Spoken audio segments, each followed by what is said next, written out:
Welcome back to glorious amplification. रिट परीक्षा की विज्ञप्ति आने वाली होगी।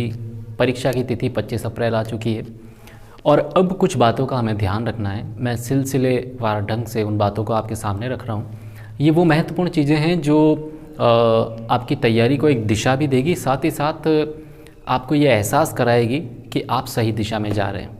अगर कभी आप ट्रैक से हटेंगे तो ये चीज़ें आपको वापस ट्रैक पर लौटने में मदद करेगी। टॉपिक है आज का, क्या नहीं करना है। तो सबसे पहली चीज़ जो है वो ये है कि अब तक जो किताबें आप पढ़ रहे थे, कुछ लोग कोचिंग इंस्टीट्यूट के नोट्स पढ़ रहे थे, कुछ लोग किताबें पढ़ रहे थे, तो जो भी आप पढ़ रहे थे आप उस पर जमे रहिए। अब आप उसे चेंज मत कीजिए, उन्हीं का रिवीजन कीजिए। दूसरी महत्वपूर्ण चीज़ ये है सिलेबस। हर बार मैं कहता हूँ, पुनः कह रहा हूँ, 2018 का सिलेबस ही है हमारे पास। नोटिफिकेशन आने पर क्लियर होगा कि सिलेबस क्या रहेगा और सिलेबस में कोई बदलाव है या नहीं, और अगर है तो क्या। लेकिन सोशल साइंस के सिलेबस बदल चुका है स्कूलों के अंदर, लिहाजा रिट में भी बदलाव की उम्मीद है। एक सबसे महत्वपूर्ण चीज़ ये है कि बहुत सारे हज़ारों ऐसे कैंडिडेट्स हैं जिन्होंने पटवार परीक्षा का भी फॉर्म भरा है और रिट का भी भरा है। अब पटवार परीक्षा रिट से पहले है और ऐसे में वो कंफ्यूज हो रहे हैं कि हम रिट की तैयारी करें या पटवार परीक्षा की तैयारी करें। तो आप कुछ चीज़ों को समझिए। पटवार परीक्षा की अगर आप तैयारी कर रहे हैं तो आपको जनरल स्टडीज़ वैसे भी पढ़नी है। तो अगर आप सोशल साइंस से रिट का एग्ज़ाम देने वाले हैं तो आपके लिए पटवार परीक्षा और रिट की तैयारी में कोई ज़्यादा अंतर नहीं रहेगा। बस फ़र्क इतना है कि जो पटवार परीक्षा के अंदर मैथमेटिक्स और रीजनिंग है वो आपके इसमें नहीं आएगी, या साइंस जो उसमें आती है वो इसमें नहीं आएगी। लेकिन उसके अलावा तैयारी व्यवस्थित उसी तरह चलनी चाहिए। अब सवाल यह पैदा होता है कि हम अपना मेन फोकस किसको करें। तो मेन फोकस, अगर आपने पटवार परीक्षा का फॉर्म भरा है और आपकी तैयारी ठीक चल रही है तो आप पटवार परीक्षा जो पहले हो रही है उस पर फोकस कीजिएगा। रिट का जहाँ तक सवाल है, अभी अप्रैल में टाइम है और पटवार परीक्षा के बाद भी आप इसको आसानी के साथ कर पाएंगे, ऐसी मुझे उम्मीद है। तो पटवार परीक्षा देने वाले जितने कैंडिडेट हैं वो अपना पूरा फोकस पटवार परीक्षा पर रखें। ये ना सोचें कि रिट की तैयारी अलग है और पटवार परीक्षा की अलग है, बिल्कुल अलग नहीं है। आपने जो भी रिट के लिए पढ़ा है वो पटवार परीक्षा में आपकी 100% मदद करेगा। जो भी आपने पटवार परीक्षा के लिए आप पढ़ रहे हैं वो चीज़ें रिट परीक्षा में आपकी मदद करेगी। बस ज़रूरत इस बात की है कि आप अपने दिमाग को और अपने दिल को ये बात समझा पाएँ।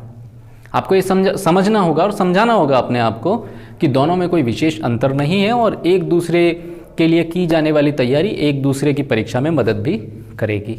इस बात का आपको ध्यान रखना है। अब चूंकि 25 अप्रैल डेट आ चुकी है तो आप देखेंगे कि काफ़ी सारे कोचिंग इंस्टीट्यूट क्रॉप अप होंगे और काफ़ी लुभावने वादे आपके सामने आएंगे, बहुत लुभावने एड्स आएंगे, एडवर्टीज़मेंट आएंगे, और कोशिश ये की जाएगी कि आपको उनकी तरफ खींच लिया जाए। और ऐसे में अगर आप उनसे आकर्षित हो जाते हैं और जो तैयारी आप कर रहे हैं उसको छोड़कर उनके सब्जेक्ट मैटर की तरफ चले जाते हैं, उनके कंटेंट की तरफ चले जाते हैं, तो आप अपने पैरों पर कुल्हाड़ी मारेंगे। मैं जानता हूँ ये शब्द कड़वे हैं मगर सच है। एक और चीज़ जो ख़ास तौर से हमें ध्यान रखनी है कि आज एक भाई ने फ़ोन भी किया था कि तैयारी ठीक चल रही है, सब कुछ बढ़िया है, लेकिन पर्सनल प्रॉब्लम्स ऐसी हैं कि जब पढ़ने बैठते हैं तो वो पर्सनल प्रॉब्लम्स बार बार दिमाग पर हावी होती है। फिर क्या पढ़ रहे हैं ये पता नहीं चलता और घंटों गुजर जाते हैं उस पर्सनल प्रॉब्लम पर सोचने में। दुनिया में इसका कोई इलाज नहीं है। आप किसी भी साइकेट्रिस्ट के पास जाएंगे तो वो आपको कोई मेडिसिन नहीं दे सकता कि आपकी ये चीज़ पूरी तरह हल हो जाए, और अगर कोई ये दावा करता है तो वो झूठा है। इसका समाधान सिर्फ इतना है कि आपको अपने आप को बैठा कर ये समझाना पड़ेगा कि जो घटना घटी ही नहीं है मैं उसके बारे में कल्पना क्यों करूं। तो आप सब चीज़ों को परे रख दें। मैं कहता हूं ना अक्सर कि ये एक तपस्या है, और तपस्या का मतलब ये होता है कि आपका कंसंट्रेशन एक बिंदु पर केंद्रित हो, और यहाँ आपका कंसंट्रेशन आपकी परीक्षा होनी चाहिए।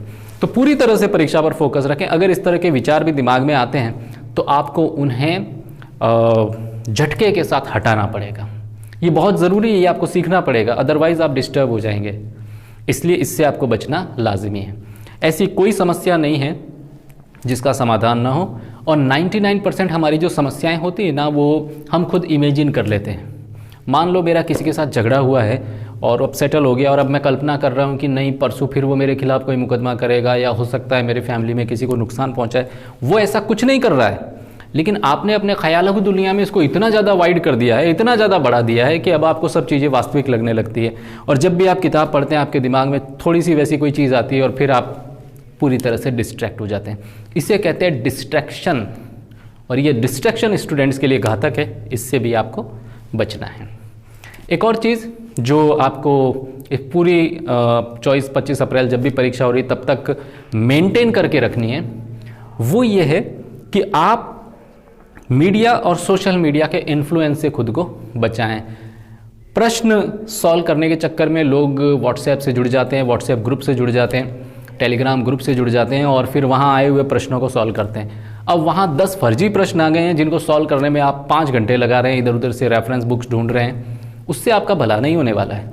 तो कोशिश ये कीजिए, देखिए सोशल मीडिया का इस्तेमाल कैसे करते हैं मैं आपको बताता हूँ। आपको अगर कोई टॉपिक डिफ़िकल्ट लगता है, फॉर एग्जांपल आप हिस्ट्री पढ़ रहे हैं सामाजिक में और आपको कोई चीज़ समझ में नहीं आ रही, आप यूट्यूब पे जाएंगे और उस टॉपिक को डालेंगे, उससे रिलेटेड कोई लेक्चर आ जाएगा, आप उसको सुन लीजिए। ये है सोशल मीडिया का सही उपयोग। लेकिन अगर आप सोचें कि नहीं मैं ऑनलाइन वे में ही पूरी तैयारी करूं, तो मुझे नहीं लगता कि ऑनलाइन वे में तैयारी करने के आप लोग अभ्यस्त हैं। अभी अभी आप ये करने की कोशिश कर रहे हैं पिछले 6 महीने 1 साल से, और ये इतनी आसानी से नहीं होता है। तो आप ऑफलाइन पर ज़्यादा जोर दें और गैर ज़रूरी चीज़ों से अपने आप को बचा कर रखें, यह आपके लिए ज़्यादा ज़रूरी है। किसी भी तरह के ऐसे क्वेश्चन है, कोई भी क्वेश्चन पेपर सॉल्व करने से आप बचें। तैयारी करने से पहले क्वेश्चन अटैम्प्ट करना घातक है और उससे आपको बचना होगा। एक और चीज़ जो इससे रिलेटेड है और मैं आपको बताना चाहूँगा वो ये है कि हमें इस चीज़ का पूरा ध्यान रखना है कि जब तक परीक्षा हो नहीं जाती, चाहे वो पटवार परीक्षा हो चाहे रिट परीक्षा हो, तब तक आपको ये मानकर चलना है कि आप रेस में हैं। ये बहुत ज़रूरी है, क्योंकि जिस पल आप ये मान लेते हैं कि मेरी तैयारी वीक है और मैं अब इस चीज़ को कॉम्पीट नहीं कर पा रहा हूँ, उसी पल आप नेगेटिव हो जाएंगे। और जब नेगेटिविटी आपके दिमाग पर हावी होती है तो आपका ब्रेन प्रॉपरली फंक्शन नहीं करता है। प्रॉपरली फंक्शन न करने की वजह से चीज़ें आप बार बार पढ़ते हैं लेकिन वो आपको याद नहीं होती, या उस समय याद हो जाएगी तो आप उसे रिकॉल नहीं कर पाते जब परीक्षा में उसे रिकॉल करने की ज़रूरत है। तो इससे आपको बचना लाजमी है। एक और महत्वपूर्ण चीज़ है जो प्रश्न में भी बार बार पूछी गई है कमेंट सेक्शन में, वो ये है कि सर RBSC CBSE में हम लोग अभी भी कंफ्यूज हैं। एक पंक्ति में मैं आपको समझाना चाहूँगा कि इस समय राजस्थान की सरकारी स्कूलों में जो किताबें चल रही है आप वो किताबें पढ़िए। इस टेक्निकल टर्मिनोलॉजी से परे हट जाइए कि NCERT है या राजस्थान बोर्ड वाली है, जो भी है। अभी जो 10वीं तक की स्कूलों में जो किताबें चल रही है आपको 6ठी से 10वीं तक वो किताबें पढ़नी है, चाहे वो NCERT की लगाई गई हो जो इस साल लगी है या राजस्थान बोर्ड के नाम से ही चल रही हो, वो सारी किताबें आपको पढ़नी है। अब इस भ्रम से आप बाहर आ जाएं, ठीक है। एक और सवाल ये था कि सर तैयारी के दौरान हमें ये समझ में नहीं आ रहा है कि किस सब्जेक्ट को कितना टाइम दें। देखिए, अगर आप इसको इस तरीके से लेना चाह रहे हैं कि मैं 4 घंटे इसको दूं 2 घंटे उसको दूं, तो ऐसे नहीं करना है। आपको समय विभाग चक्र इस तरह से बनाना है कि कौन सा सब्जेक्ट ऐसा है जिसे आप कम समय में कर सकते हैं, उसे कम समय दीजिए। कौन सा सब्जेक्ट ऐसा है भले ही उसका सिलेबस छोटा हो लेकिन आपके लिए वो थोड़ा डिफिकल्ट हो, तो आप उसको ज़्यादा समय दीजिए। एक सवाल और था कि सर ऑप्शनल पर ज़्यादा जोर दिया जाए या उन 90 नंबर पर जो भाषा और CDP से मिलकर बनता है। मैं आपको स्पष्ट बता दूं कि ये जो 90 नंबर हैं, जो 2 लैंग्वेज और साथ में आपका CDP child development and pedagogy, ये 90 नंबर बहुत महत्वपूर्ण हैं और आपकी मेरिट डिसाइड करने में इसका बहुत बड़ा रोल है। क्योंकि जो ऑप्शनल आप ले रहे हैं या कोई भी व्यक्ति जो ऑप्शनल ले रहा है उसकी उसमें कमांड होगी, वो 52 प्लस 55 प्लस आराम से चला जाएगा। लेकिन ये जनरल पेपर होते हैं जो CDP का है और लैंग्वेजेस के हैं, तो इसमें आप जम कर तैयारी कीजिए और कोशिश कीजिए कि ये ऐसे सब्जेक्ट हैं कि इनके अंदर खास तौर से CDP क्रिएटिव क्वेश्चन बहुत ज़्यादा आते हैं। तो आप फरवरी लास्ट तक इसको इतना मजबूत कर लीजिए कि किसी भी अवधारणा पर कोई भी प्रश्न अगर बना के भी दे रहा है तो हम उसे करने में समर्थ हों, ये आपको सीखना होगा। आखिरी चीज़ जो इस वीडियो का प्रधान उद्देश्य भी है वो ये है कि हम नकारात्मकता से बाहर कैसे आएँ। देखिए, कन्फ्यूज़न जहाँ होगा वहाँ नकारात्मकता जन्म लेती है। तो सबसे पहले तो आप अब कन्फ्यूजन से बाहर आ जाएं, आपका जो भी मटेरियल है उसको अच्छी तरह से सिलेक्ट कर लें और उस पर जम जाएं। किसी के भी प्रभाव में न आए। ठीक है, do not impress others and do not try to get impressed from others. किसी से प्रभावित नहीं होने की ज़रूरत है। आपका ध्यान अगर काम पे है तो लोग अपने आप आपसे प्रभावित हो जाएंगे, ये आपको समझना होगा। तो इसलिए नेगेटिविटी से अगर आपको बाहर आना है तो आपको सकारात्मकता, अब चूंकि सकारात्मकता एक अमूर्त शब्द है और मैं इसकी शक्ल आपको दिखा नहीं सकता, इसलिए मैं आपको समझा रहा हूँ कि आपको हमेशा अच्छा ही सोचना है।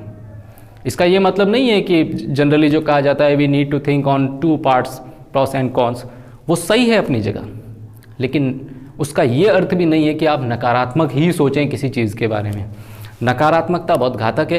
कभी ऐसा मत सोचिएगा कि मेरा चयन नहीं होगा। आपको रोज़ सुबह उठकर अपने आप को ये भरोसा दिलाना पड़ेगा, I will definitely get selected, एक सीट जरूर मेरी है, ये मानकर आपको तैयारी करनी होगी।